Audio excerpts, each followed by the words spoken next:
I was very fearful as a child. I was nervous, I was very underconfident. I think this audaciousness and thing came about because when I was in college, I fell in love with 3 girls.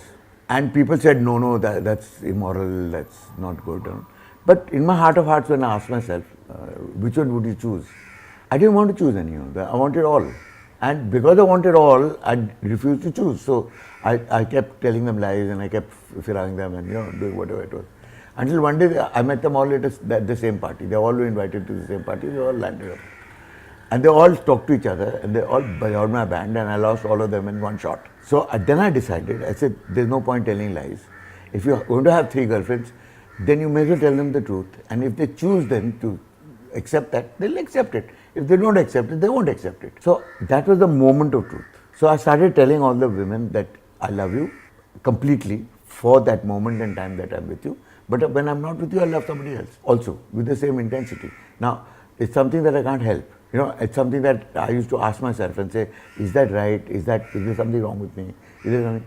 Until I realized that that was me. So I started living with the truth and started telling everybody the truth. And it simplified my life completely because I didn't have to remember anything. I didn't have to remember the lies. I didn't have to remember the excuses. I didn't have to remember what I wore, who she wore, what she wore, what perfume she did. None of that rubbish. And I realized that, all it took was that little bit at that moment to tell the truth. In the beginning, you bite the bullet, you tell the truth and you think that now this guy is going to shoot you or this woman is going to shoot you. But once they get over that initial hump, then it becomes the best and the cleanest relationship you can ever have. Because you tell them the truth, then you be consistent with the truth. See, people said, you have to choose what your profession is. I said, no, why should I choose?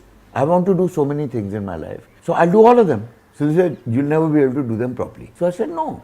The fact is that if you're passionate and intense enough, and if you give that much focus to whatever you're doing at that particular time and give it 100%, you'll do damn well in it. Then you can do something else and give it 100% too. So how many 100% can you give?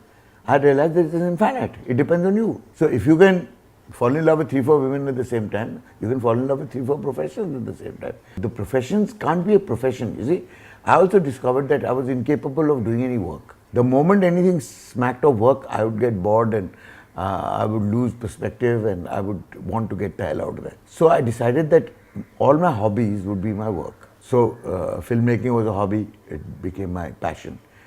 Cooking was my hobby, it became a passion. Horse riding was a hobby, it became a passion. Scuba diving was a hobby, it became a passion. Smoking cigars was a hobby, it became a passion. And so forth and so on. So I made those my work. And then when you make your passions your work, then there's never not enough time. If you want to do it, you just create the time. If you're passionate enough about it, you create the time. And you do it. The thing is that why do people associate with me with success in advertising is because not of advertising. Because of all the other things that I do.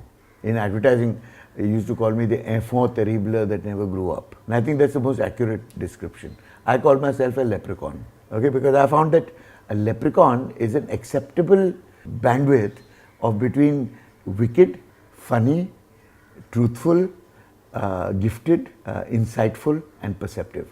So the motto is that beauty is skin deep, ugly is forever. Me.